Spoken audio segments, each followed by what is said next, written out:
안녕하세요. 서울한의원 대표원장 박종희입니다.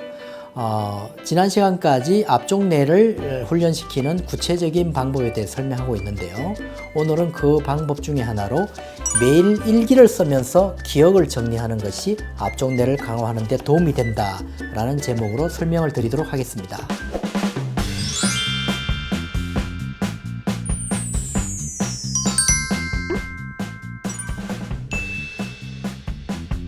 경도인지장애나 치매로 인해 기억력이 떨어지는 환자에게 제가 반드시 실천하라고 하는 자가치유법은 바로 일기 쓰기입니다. 일기를 쓰기 위해서는 하루 동안 있었던 일을 차근히 떠올려야 합니다. 그리고 저장된 기억을 꺼내는 작업은 그 자체로 앞쪽 뇌인 전두엽에 좋은 영향을 미칩니다. 또한 꺼낸 기억을 글로 옮기는 과정에서 창의적인 두뇌 활동이 이루어지기 때문입니다. 그래서 저는 환자들에게 매일 일기를 쓰는 사람은 치매에 걸릴 확률이 거의 없어진다라고까지 설명을 드리고 있습니다. 앞에서도 잠시 다뤘지만 작업 기억에 관한 활동은 뇌의 사령탑이라고 할 수 있는 전두엽의 역할이 가장 중요합니다. 이 부분이 건강하다면 여러모로 치매 발병을 늦출 수 있는데 작업 기억 능력이 뛰어날수록 일시적으로 저장한 기억을 다른 정보와 결합해 계산하고 사고 판단하는 작업이 수월해집니다.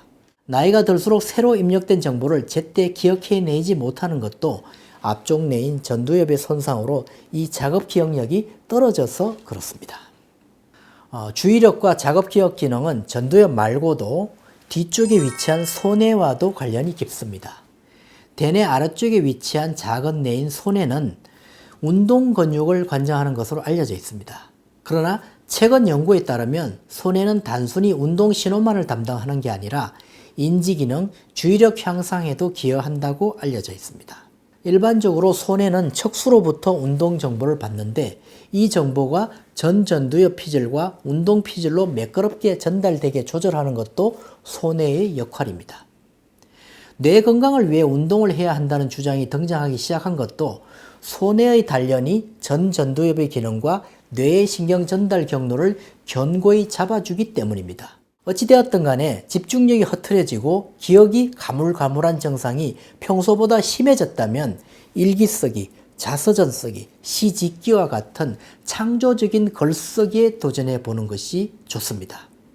이렇게 되면 뇌세포 생성에도 효과적이고 인지능력 향상에도 도움이 되기 때문입니다. 일기를 쓸 때에는 오전, 오후, 저녁으로 시간대를 나누어 각각 있었던 일을 간단하게 10줄 정도씩 써보는 것이 좋습니다.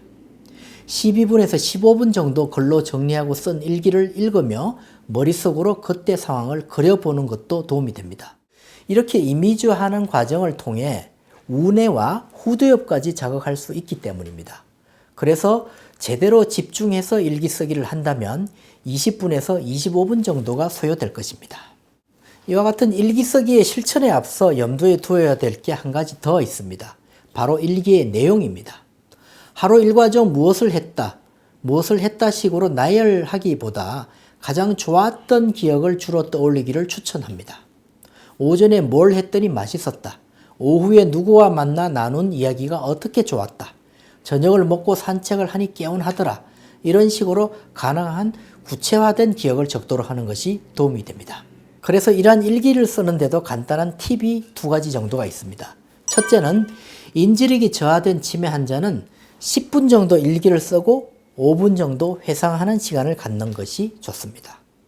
그리고 2번째는 인지력은 괜찮고 기억력만 저하되는 환자는 15분 정도 일기를 쓰고 10분 정도 회상하는 시간을 갖는 것이 도움이 됩니다.